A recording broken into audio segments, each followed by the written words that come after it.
Selamat sore pemirsa TVR Parlemen dimanapun Anda berada. Senang sekali bisa menyapa Anda kembali dalam program TVR 17 bersama saya Elisa Purba. Tepat pukul 17 waktu Indonesia Barat kami hadirkan kepada Anda sejumlah informasi paling baru dan menarik seputar kinerja dan kegiatan DPR RI yang telah disajikan oleh redaksi TVR Parlemen. Dan pemirsa, inilah TVR 17 selengkapnya.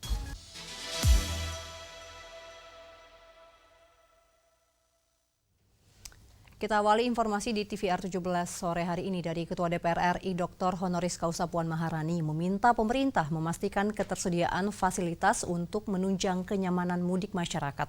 Salah satunya kebutuhan tempat istirahat atau rest area yang memadai.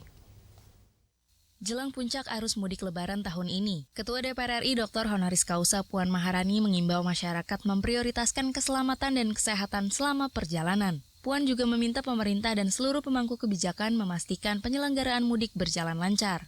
Usai menutup masa sidang kedua tahun sidang 2024-2025 kemarin, Puan mengimbau masyarakat untuk berhati-hati dalam perjalanan menuju kampung halaman. Selain itu, Puan meminta pemerintah memastikan ketersediaan fasilitas untuk menunjang kenyamanan mudik masyarakat, salah satunya kebutuhan tempat peristirahatan atau rest area yang memadai.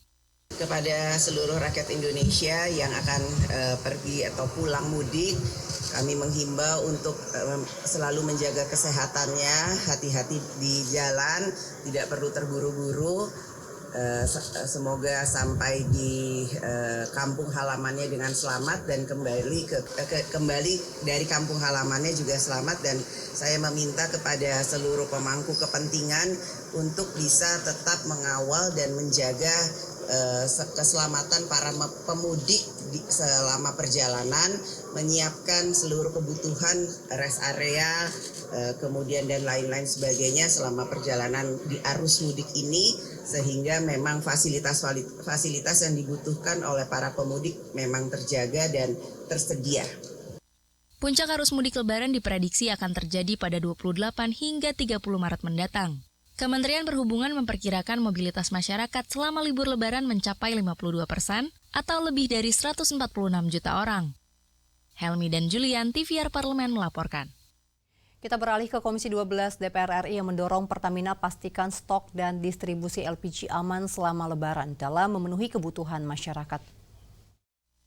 Jelang Lebaran, anggota Komisi 12 DPR RI Ramson Siagian meminta Pertamina memastikan stok dan distribusi gas LPG aman, khususnya LPG 3 kg. Proses transisi pengecar menjadi subpangkalan tak boleh mengganggu distribusi gas selama hari raya. Ramson mengatakan Pertamina sudah menyiapkan skema distribusi LPG untuk memenuhi kebutuhan masyarakat jelang Lebaran dan selama libur hari raya. Ia menyebut, untuk mengantisipasi pergerakan masyarakat, Pertamina telah menyiapkan tambahan stok LPG untuk daerah-daerah tujuan mudik, seperti daerah Jawa Tengah, Jawa Barat, dan Jawa Timur. Banyak pemudiknya nanti, memang akan ada penambahan permintaan nanti di daerah-daerah yang dikunjungi oleh para pemudik. Misalnya nanti di Jawa Tengah akan ada penambahan permintaan LPG 3 kg, juga di Jawa Barat, Jawa Timur, artinya daerah-daerah yang pemudiknya relatif banyak kembali ke kampung masing-masing pada saat menjelang dan juga selama Hari Raya Idul Fitri dan sesudah Hari Raya Idul Fitri. Jadi itu sudah dipersiapkan seoptimal mungkin, baik untuk BBM maupun LPG dan juga Ramson menjelaskan saat ini Pertamina masih mendata dan memproses pengecar menjadi subpangkalan maupun pangkalan resmi Pertamina. Selama proses tersebut, Pertamina tetap memfasilitasi masyarakat untuk membeli gas 3 kg melalui pengecar. Ferdian dan Fitian, TVR Parlemen melaporkan. Anggota Komisi 3 DPR RI menilai penemuan 59 titik ladang ganja di zona rimba kawasan wisata Bromo tak boleh disepelekan. Untuk itu aparat kepolisian didesak segera mendalami kasus ini dan membongkar sindikat peredaran ganja tersebut. Beberapa waktu lalu masyarakat dihebohkan dengan temuan ladang ganja di Taman Nasional Bromo Tengger Semeru yang luasnya diperkirakan mencapai 1,5 hektar. Anggota Komisi 3 DPR RI Sudeson Tandra mendesak aparat penegak hukum mengusut tuntas temuan ini dan memberikan sanksi tegas kepada para pelaku. Sudeson mengatakan, penemuan 59 titik ladang ganja di zona rimba kawasan wisata Bromo tak boleh disepelekan. Ia meminta aparat kepolisian segera mendalami kasus ini dan membongkar sindikat peredaran ganja dari penemuan ladang tersebut. Ya, pertama ganja itu kan demikian besar. Kedua, ini berada di kawasan wisata, ya. Pihak kepolisian tentu jangan menganggap ringan. Ya, kami menduga bahwa ini ada maksud-maksud tertentu, ya toh, yang menyasar para turis. Bahkan itu turis lokal yang datang ke situ. Maka kami minta kepada aparat kepolisian untuk menyelidiki lebih dalam, ya, apakah di dalam ini ada sindikatnya atau tidak, ya. Dan yang kedua, kami minta berantas ke akar-akarnya, hukum seberat-beratnya bagi mereka yang mencoba untuk menanam ganja, ya, untuk merusak masyarakat dan pariwisata kita. Kira-kira demikian. Hingga kini aparat kepolisian telah menetapkan 6 warga dusun Pusung Duwur, Desa Argosari, Kabupaten Lumajang sebagai tersangka. Keenamnya bertugas menanam dan memanen tanaman ganja. Sementara sosok Edi yang diduga merupakan dalang dari aktivitas ilegal ini masih dalam kejaran polisi. Andini dan Bondan, TVR Parlemen melaporkan. Pemirsa, sistem Kortex menuai banyak keluhan sejak diterapkan pada 1 Januari lalu. Padahal awalnya sistem ini diharapkan menjadi solusi digitalisasi perpajakan guna meningkatkan efisiensi dan transparansi. Namun justru mengalami berbagai kendala teknis. Kami akan hadirkan informasinya usai jeda. Tetaplah bersama kami di TVR 17.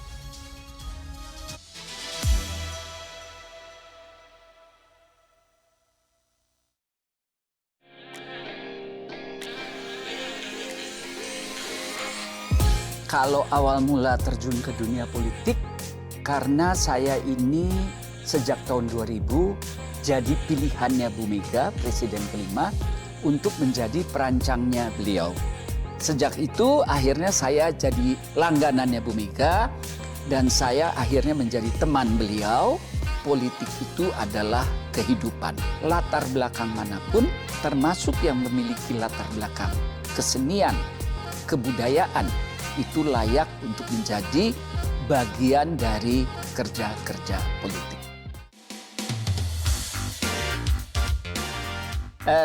Ini adalah kostum-kostum yang saya bikin untuk film Tenggelamnya Kapal Van der Weyck. Ya, dan yang menurut saya menarik dari film ini karena di tampilan film Tenggelamnya Kapal Van der Weyck kita melihat kostum-kostum tradisi, pada saat bersamaan kita melihat kostum-kostum internasional. Hanya di TVR Parlemen.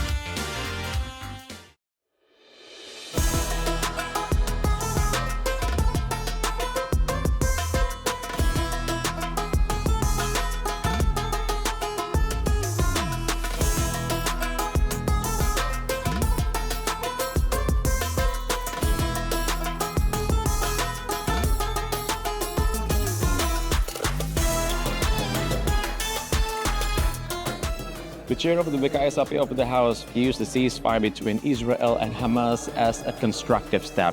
He urges the parliament around the world to oversee and support its implementation. Don't forget to watch House News only on TVR Parliament.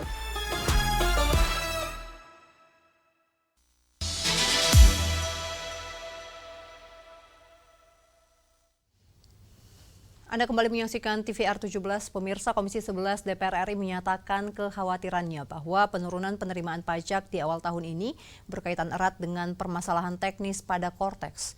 Untuk itu perbaikan sistem harus dipercepat agar tidak semakin menghambat penerimaan pajak yang menjadi tulang punggung keuangan negara. Mari kita simak informasi mendalam yang telah dikemas oleh tim redaksi TVR Parlemen dalam segmen Lensa Parlemen berikut ini.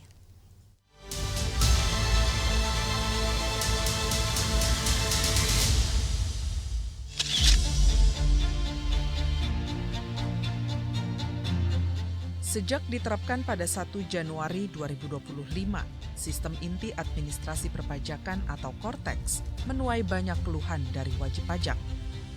Sistem Kortex yang awalnya diharapkan menjadi solusi digitalisasi perpajakan guna meningkatkan efisiensi dan transparansi, justru mengalami berbagai kendala teknis.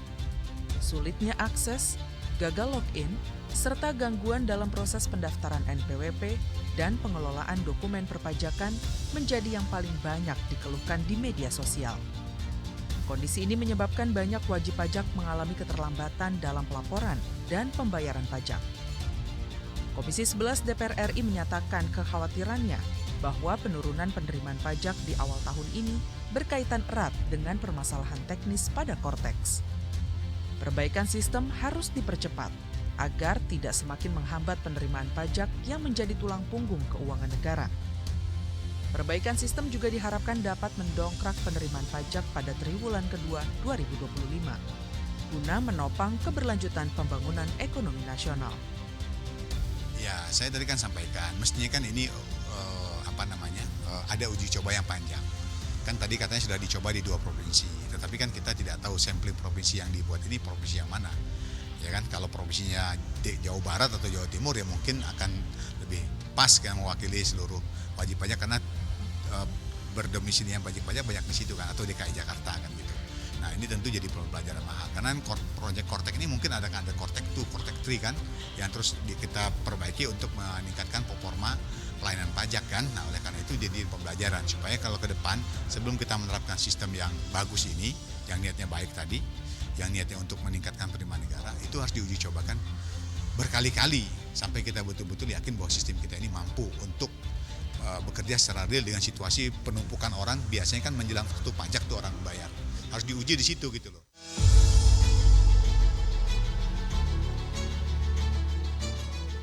Komisi 11 DPR RI menegaskan akan terus mengawal perkembangan perbaikan Kortex agar tidak menghambat target pertumbuhan ekonomi nasional.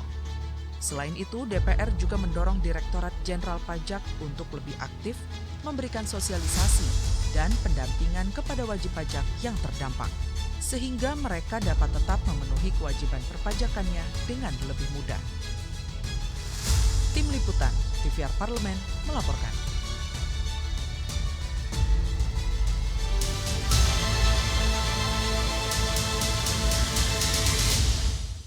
Pemirsa, berdasarkan perkiraan Badan Kebijakan Transportasi atau BKT Kementerian Perhubungan, jumlah pemudik tahun ini diprediksi mencapai 146,48 juta orang atau sekitar 52% dari total populasi Indonesia. Pemerintah memperkirakan puncak arus mudik Lebaran tahun ini akan dimulai pada hari ini 26 Maret hingga 30 Maret 2025. Dan pemirsa, informasi selengkapnya kami hadirkan usai jeda. Tetaplah di TVR 17.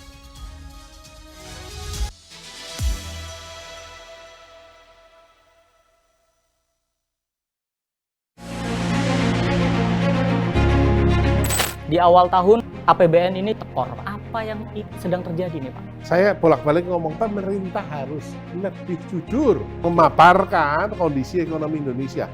Kita tidak dalam kondisi yang baik-baik saja. Ini iklim investasi seperti ini. Kita negara yang korup, harus diakui. Bapak mengakui itu, Pak? Kudu diakui ya. Akui, tapi saya mau tata investor luar negeri yang memandang bahwa Indonesia tidak lagi tempat yang ramah untuk investasi. Itu sudah tidak nyaman. Sudah tidak nyaman atau sudah tidak percaya terhadap pengelolaan keuangan di negara? Kalau itu bahaya itu. Iya. Tapi kemarin ada yang nyentil-nyentil nih Pak di sosial media, sakti juga di DPR. Waktu DPR ke sana tiba-tiba langsung hijau lagi. Ya enggak. Ekonomi biaya tinggi itu kasarnya ngomong jangan dipalaki lah. Dipalaki oleh yang berseragam dan pakai pistol atau dipalaki yang preman yang pakainya golok. Kelas menang ini adalah kelas yang kegencet Pak. Untuk menyelamatkannya seperti apa? Ini kan adalah penopang ekonomi Indonesia ini loh Pak. Tanda bahwa bisnis lagi susah. Itu tugasnya Danantara. Nah, kudu jelas mau investasi di mana, return-nya seperti apa, payback-nya seperti apa. Ini kudu dikelola dengan benar. Karena kalau salah mengelola Danantara, rontok Indonesia. Saya keras di sini. Hanya di TVR Parlemen.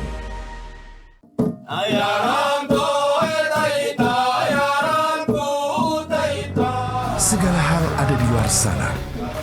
Lalui rintangan, terus bergerak, maju menembus batas. Jelajahi dan buktikan. Marilah kita memasuki acara ketiga rapat paripurna Dewan hari ini, yaitu pembicaraan tingkat 2 pengambilan keputusan atas rancangan undang-undang tentang perubahan kedua. Halo pemirsa TVR Parlemen, saat ini saya sedang berada di Desa Wairebo. Ketika aspirasi rakyat didengar, Kami hadir sebagai media referensi Indonesia.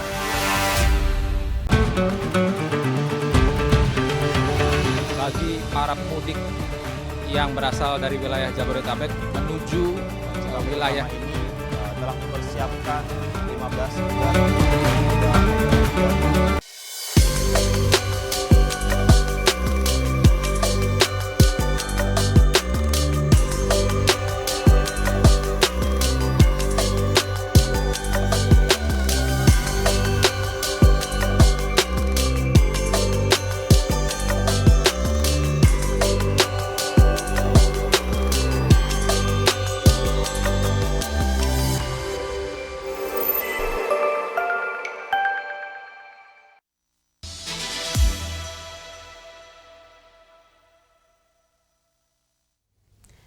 Anda kembali menyaksikan TVR 17 pemirsa. Untuk mengetahui lebih jelas bagaimana kondisi arus mudik di beberapa jalur titik utama, saat ini kami telah terhubung dengan rekan kami Hilman Hidayat yang akan melaporkan langsung dari Pelabuhan Merak Cilegon dan juga rekan kami Nazia Sudirja yang akan melaporkan langsung dari Tol Cipali Karawang. Kita akan awali dengan rekan kami Hilman. Hilman, bagaimana kondisi arus mudik di Pelabuhan Merak saat ini? Silakan Hilman. Ya, terima kasih rekan Elisa dari studio TV Parlemen. Saat ini saya sedang berada di Terminal Dermaga Eksekutif Pelabuhan Merak di Cilegon, Banten.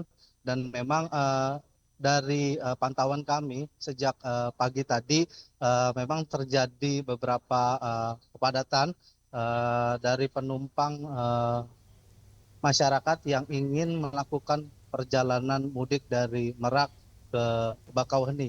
Dan juga dapat kami laporkan memang kepadatan masyarakat yang akan melakukan perjalanan mudik di Pelabuhan Merak ini akan terjadi diprediksi sejak tanggal 28 Maret tahun 2025.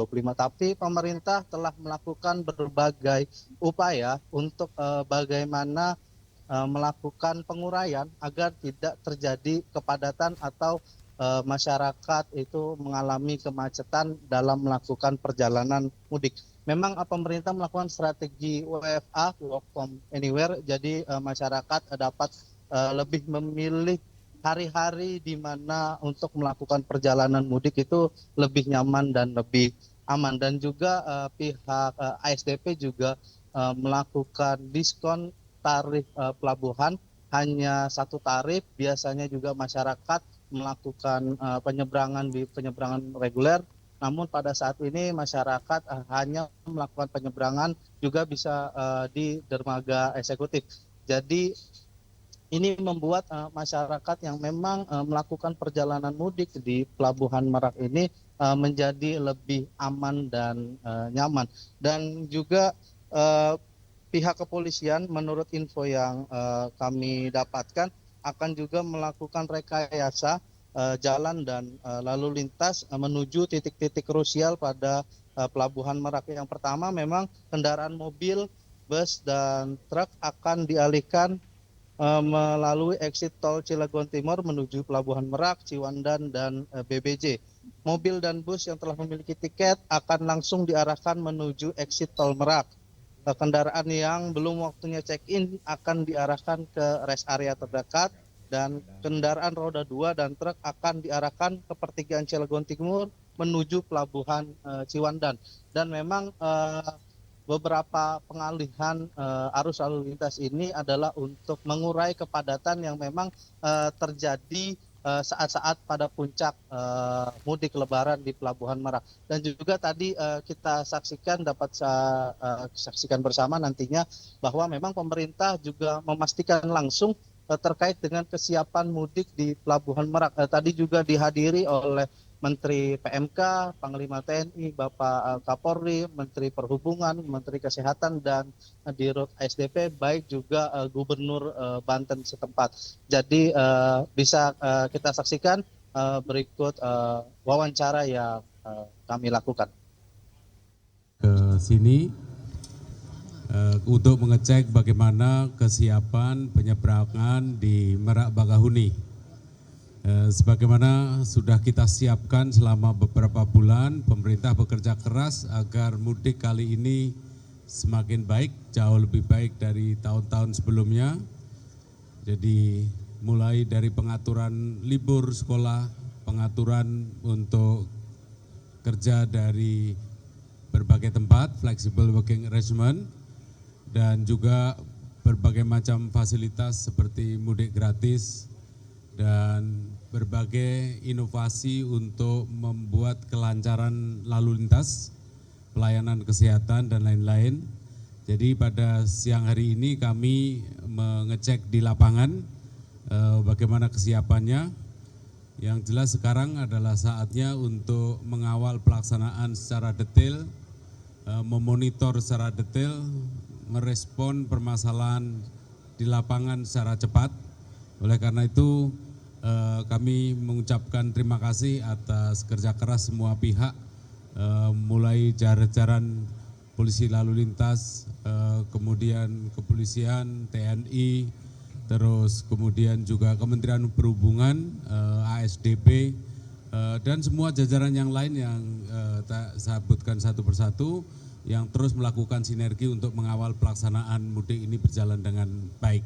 Jadi kami juga berharap dukungan dari rekan-rekan wartawan, rekan-rekan media, dan juga kerjasama dari seluruh pihak yang terlibat termasuk dari para penumpang.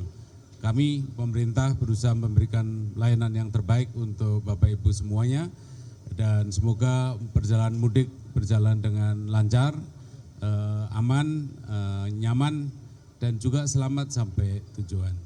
Saya kira untuk lebih detailnya mohon Pak Kapolri untuk menyampaikan selain nanti Pak Menteri Perhubungan dan Pak Panglima. Terima kasih. Baik, itu tadi laporan dari rekan kami Hilman Hidayat dari Pelabuhan Merak Cilegon dan juga laporan dari Menteri PMK terkait dengan kondisi saat ini di Pelabuhan Merak Cilegon. Dan selanjutnya kami juga terhubung dengan rekan kami Nazia Sudirja. Nazia, bagaimana pantauan Anda terkait arus mudik di wilayah Tol Cipali Karawang? Silakan Nazia. Baik Elisa dan juga pemirsa TVR Parlemen dimanapun Anda berada, saat ini saya akan melaporkan kepada Anda terkait dengan situasi terkini arus mudik di Tol Trans Jawa. Tepatnya saat ini saya sudah berada di rest area kilometer 166 Cipali. Dan pemirsa, berdasarkan pantauan yang kami lakukan sejak pagi tadi, dimulai dari kilometer 10 Tol Cikunir sebelum memasuki Tol MBZ itu tadi bahwa kepadatan ini masih belum terjadi pemirsa. Terlihat bahwa arus lalu lintas masih ramai lancar dan pemudik juga masih terlihat sedikit yang melakukan perjalanan di Tol Trans Jawa ini. Dan menurut informasi yang kami dapat juga dari pihak kepolisian yang berada di posko keamanan kilometer 10 tadi, itu menegaskan bahwa kepadatan mungkin akan dimulai pada tanggal 28 Maret 2025, tepatnya pada cuti bersama pemirsa, hingga Lebaran nanti. Dan mungkin esok hari ini pada tanggal 27 Maret ini, para pemudik juga akan mungkin terlihat mulai memasuki ruas jalan tol untuk menuju ke kampung halaman mereka. Namun sepertinya puncaknya akan berada di tanggal 28, Elisa dan juga pemirsa. Kemudian terkait dengan pantauan kami mengenai rest area yang tadi kami kunjungi, tepatnya ada rest area kilometer 57, itu menurut pantauan yang kami lihat pemirsa bahwa fasilitas-fasilitas yang berada di rest area, terutama rest area besar seperti rest area 57 tadi, itu sudah terlihat ada peningkatan seperti posko-poskonya sudah lebih diperbanyak pemirsa, seperti posko kesehatan, posko keamanan, juga terdapat ruang laktasi untuk ibu hamil dan juga fasilitas bermain untuk anak-anak. Dan menurut pantauan yang kami lihat tadi di rest area kilometer 57 pemirsa bahwa kepadatan juga masih belum terjadi, masih banyak kantong-kantong parkir yang masih kosong dan juga arus keluar masuk para pengendara yang memasuki rest area juga masih terlihat lancar. Dan pemirsa, untuk situasi terkini di rest area kilometer 166 mulai terlihat ramai dan memang sejak pagi hingga sore hari ini kepadatan dan juga keramaian di ruas tol semakin terlihat peningkatannya pemirsa, bahwa memang sepertinya masyarakat ini mulai melaksanakan mudik mereka di sore menjelang ke malam ini. Dan karena besok hari ini akan dilaksanakan rekayasa lalu lintas untuk mengurai kemacetan seperti kontraflow dan juga ganjil genap dan one way, maka mereka sepertinya mempersiapkan diri untuk memulai perjalanan mereka dari sore hari ini.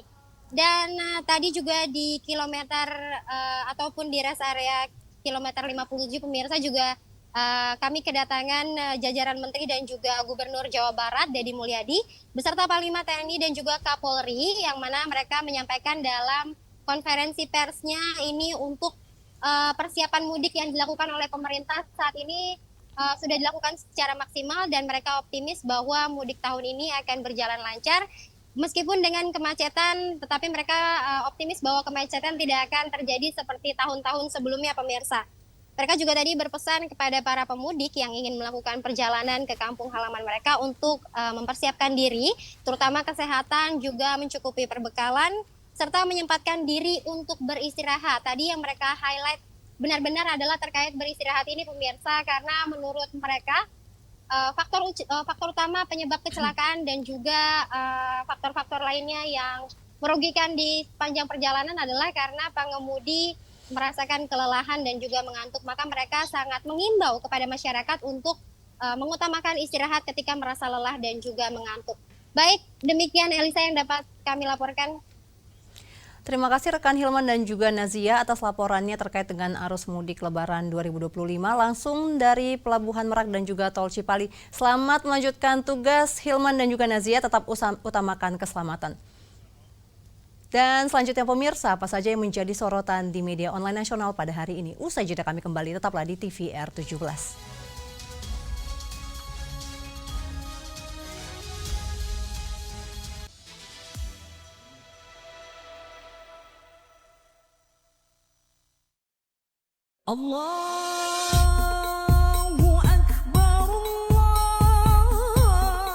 Dari setiap masjid, dari setiap sudut kota, takbir berkumandang, membangunkan jiwa dalam cahaya kemenangan. Seperti lentera yang menyala di kegelapan, Idul Fitri hadir membawa terang, menghangatkan hati dengan cinta dan keikhlasan. Hari yang suci ini adalah saat untuk kembali ke hati yang lapang, kembali merajut silaturahmi. Selamat Hari Raya Idul Fitri. Minal aidin wal faizin. Mohon maaf lahir dan batin.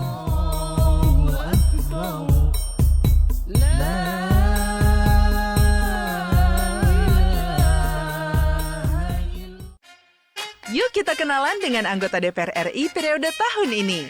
Dari depan kursi. Di balik kursi. Gini, di balik kursi. Aku ingin menjadi sesuatu yang mungkin bisa kau rindu. Acap kahiji, rukun sakabehna. Itulah pokok nama.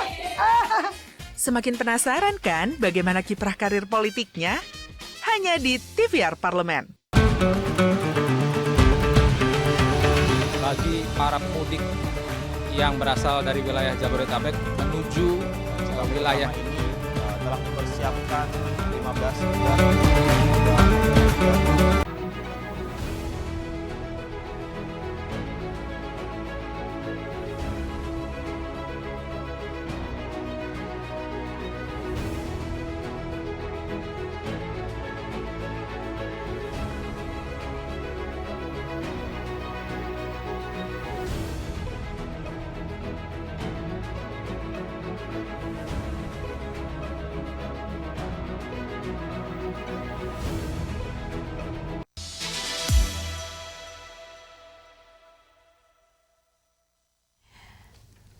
Anda kembali menyaksikan TVR 17 pemirsa. Kali ini kita masuk ke segmen media online nasional. Mari kita simak isu apa saja yang menjadi sorotan media serta tanggapan dari sejumlah anggota Dewan. Bersama rekan kami, Alfat Rizky.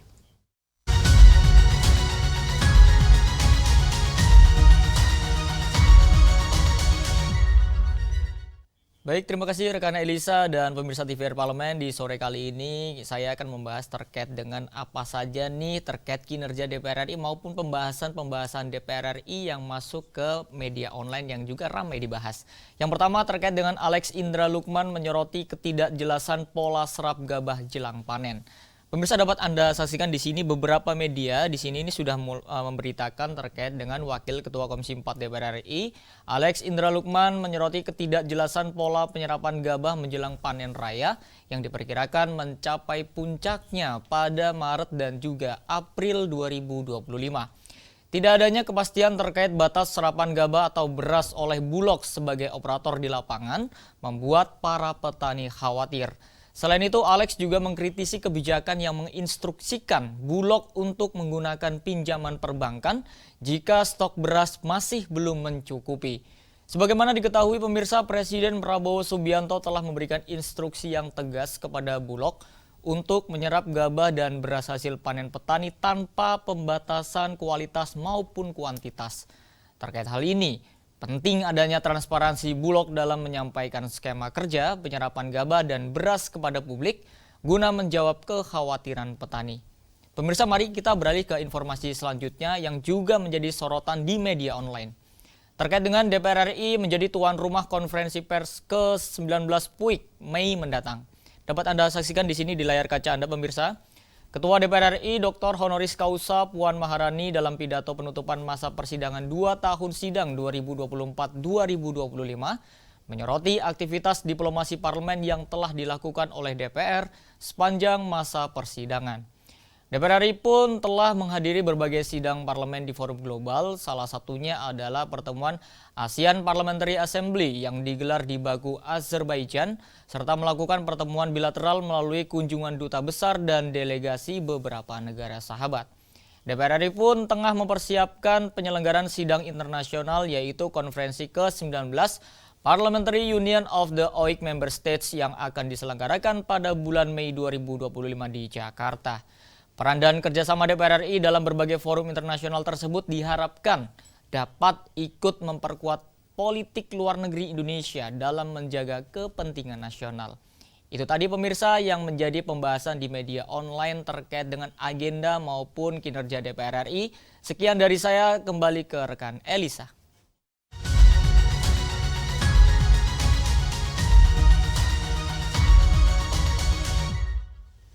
Terima kasih rekan Alfat yang telah menyampaikan sejumlah update dan juga sorotan dari media online nasional pada hari ini. Dan pemirsa, segmen media online tadi sekaligus mengakhiri jumpa kita pada TVR 17 edisi sore hari ini. Saya Elisa Purba beserta seluruh kru TVR Parlemen yang bertugas mengucapkan terima kasih dan pamit undur diri dari hadapan Anda. TVR Parlemen, referensi Indonesia.